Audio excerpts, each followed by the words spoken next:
दोस्तों पहले टी20 मैच में शर्मनाक शिकस्त के बाद आगा सलमान ने सब बता दिया। जी हाँ दोस्तों, इंटरव्यू ने सबको हिला कर रख दिया।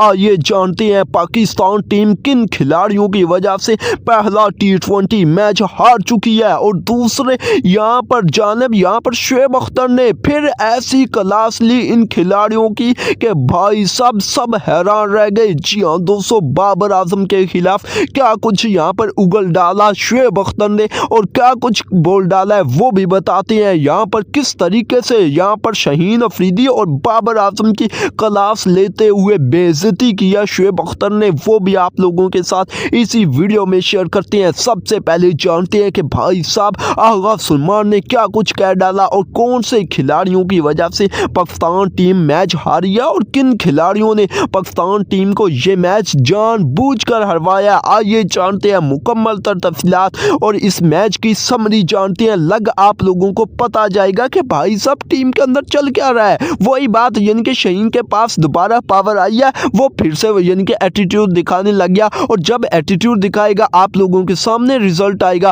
और दूसरी जानब टेस्ट की परफॉर्मेंस की बेस पर जब टीम में खिलाड़ी आएंगे, आगा सलमान ने साफ कह दिया, तो फिर रिजल्ट इसी तरह के आएंगे। मुझसे ये ना पूछना कि भाई साहब क्यों हारे हो आप, क्योंकि टीम भी आपने बनाई है और आप ही बताओ। जी हाँ दोस्तों, क्या कुछ कहा है और किन खिलाड़ियों की वजह से पाकिस्तान टीम ये मैच हारी है, आइए जानते हैं। तो सबसे पहले आप लोगों को क्या लगता है कि पाकिस्तान टीम की यहाँ पर हार की जो असल यानी कि चीज़ है जिम्मेदार, वो अपनी राय नीचे कमेंट सेक्शन में जरूर दीजिए। अब वीडियो को यहाँ पर करता हूँ स्टार्ट। सबसे पहले जानते हैं भाई साहब यहाँ पर कप्तान आगा सलमान ने टॉस जीता है। जी हाँ दोस्तों, यहाँ पर टॉस जीतकर पहले किया इसने फील्डिंग करने का फैसला। और आप लोगों को बताते चलिए यानी कि कुछ लोग बोलेंगे पहले बैटिंग करनी चाहिए थी। भाई साहब अगर जीत जाते तो भाई साहब आपने कहना था ये ठीक किया, अब हार गए तो इसी तरह बोला जाएगा। लेकिन आप लोगों को ये बताता चलो पाकिस्तान टीम की जानब से जो शुरू में यानी कि बॉलिंग की गई है वही खराब की गई है। यानी कि खासकर पेसर्स ने यहाँ पर शाहीन और नसीम ने खासी यहाँ पर मार खाई है। शाहीन अफरीदी की तो बात ही ना करें ना। अब देखें पहले मैच यहाँ पर ओवर के अंदर इसे 8 रन पड़े।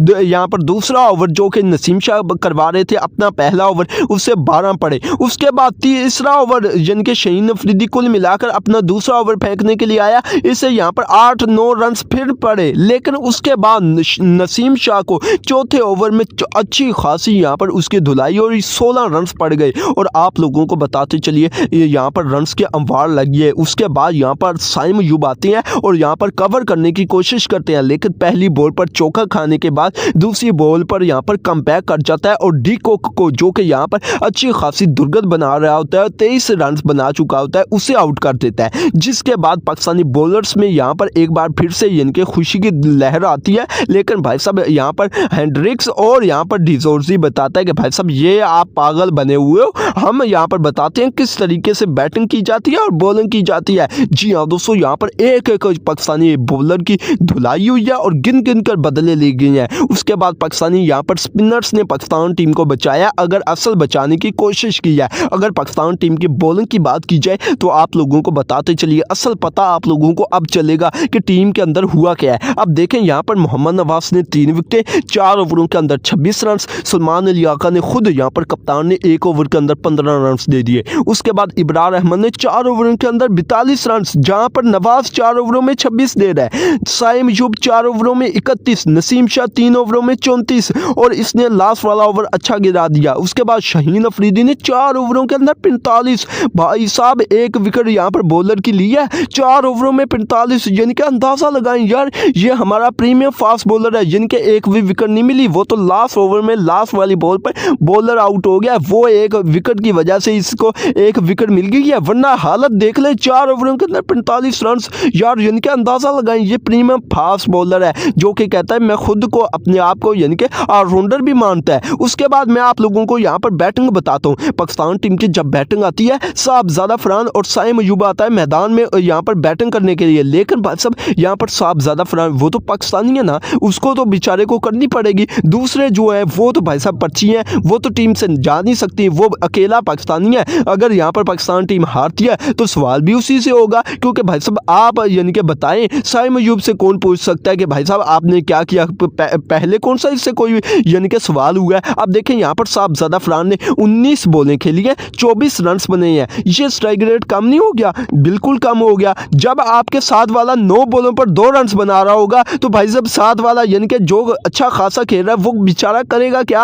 यानी कि वो क्या करे, यानी कि वो रन बनाए या विकेट को रोके। अब देखिए उसने 4 बैक टू बैक चौके लगाए हैं, लेकिन यहाँ पर साइम अयूब से ये भी नहीं हो सका कि भाई साहब मैं सिंगल ही लेकर दे दूं। पूरे का पूरा ओवर मेडन निकाला है, जहाँ पर आप 195 यानी कि आप चेस करने के लिए जा रहे हो, पूरा ओवर मेडन निकालना भाई साहब यानी कि 100 से बाहर है। उसके बाद यहाँ पर बाबर आजम आया, डक पर गया भाई साहब। टेस्ट की परफॉर्मेंस पर टीम में आएंगे खिलाड़ी तो भाई साहब कहेंगे T20 जीतेंगे, T20 ऐसे नहीं जीते जाते। यहाँ पर शुएब अख्तर ने ये बात की है और बिल्कुल ठीक किया। अब डक पर गया है, उसके बाद इग्रेशन ऐसे दिखा रहा है, एटीट्यूड ऐसे दिखा रहा है जैसे अंपायर ने नाइंसाफी कर दी और नॉट आउट बंदा था और आउट करार दे दिया। उसके बाद आगा सलमान 7 बॉलें खेलकर भाई साहब रन्स कितने बनाए? 2 रन्स। उसके बाद उस्मान खान 12 बॉलें खेलकर 12 रन्स। फिर अगले नंबर की बात की जाए, हसन नवाज की 4 बॉलों पर 3 रन्स। इस बेचारे को यानी कि आप क्या करेंगे इसका, यानी कि नंबर 7 इसका बेचारे का नंबर बनता है। यानी कि अंदाज़ा लगाएं इसको क्यों नहीं यानी कि ओपनिंग करवाते, इससे क्यों नहीं ओपनर भेजते? साइम अयूब यानी कि उस मनहूस खिलाड़ी से ओपनिंग करवाते हो। अगर यहाँ पर साइम अयूब की जगह हसन नवाज होता तो साहबजादा फरहान का साथ देता, और अगर साथ देता तो सिचुएशन ये नहीं होनी थी। ये आप लोगों को मैं लिख कर देता हूँ और यही बात शुएब अख्तर ने की है, बिल्कुल ठीक किया।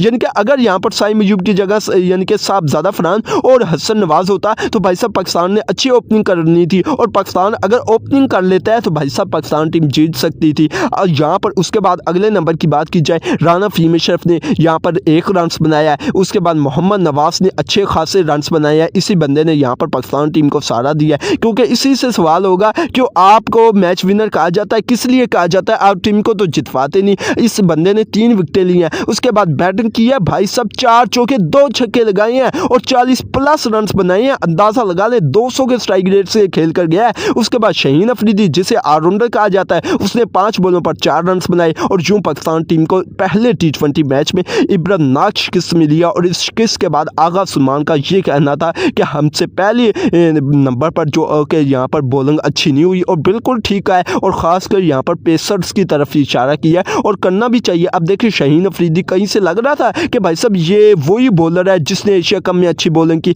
भाई साहब एटीट्यूड दिखा रहा था, ODI का कप्तान बना, T20 में यानी कि कप्तानी कर रहा है। यानी कि अंदाज़ा लगा ले वही बात होगी टेक्नोलॉजी वाली। यानी कि आप देखें यहाँ पर शाहीन अफरीदी का काम देखें। उसके बाद यहाँ पर पाकिस्तान टीम की बैटिंग पर ब्लेम डाला है, जो कि यहाँ पर बाबर आजम की तरफ इशारा कर रहा है कि भाई साहब बाबर अब कब परफॉर्म करेगा। बात भी ठीक है, यानी कि अब देखें कब तक हम सपोर्ट करते रहेंगे। एक मैच नहीं जितवा रहा, एक मैच में परफॉर्म नहीं कर रहा। अब देखें उसकी 50 पिछले मैच में आई है, इसके अलावा यानी कि 50 मैचों के अंदर एक 50 आई है। इसके अलावा यहाँ पर 10 रन से ऊपर नहीं जा पा रहा है। उसकी परफॉर्मेंस देख लें और टीम के अंदर यानी कि काम देख लें, रोल देख लें। अब ये पाकिस्तान टीम की यानी कि असल वजह आगा सलमान की जानिब से कहना ये था। उसके बाद शुएब अख्तर का कहना यह था जब तक इस तरह की सिलेक्शन होती रहेगी, यानी कि किसी टेस्ट वाले खिलाड़ी को T20 में लाया जाएगा, T20 वाले को ODI में, और ODI वाला खिलाड़ी यहाँ पर T20 में रोब जमाता रहेगा। भाई साहब पाकिस्तान के साथ यही हाल होता रहेगा। और भाई साहब शाहीन अफरीदी से मेरे ये इल्तिजा है कि कोई और काम सीख लो। ये शुएब अख्तर ने सीधी बातें की हैं। आप लोगों को क्या लगता है? अपनी राय नीचे कमेंट सेक्शन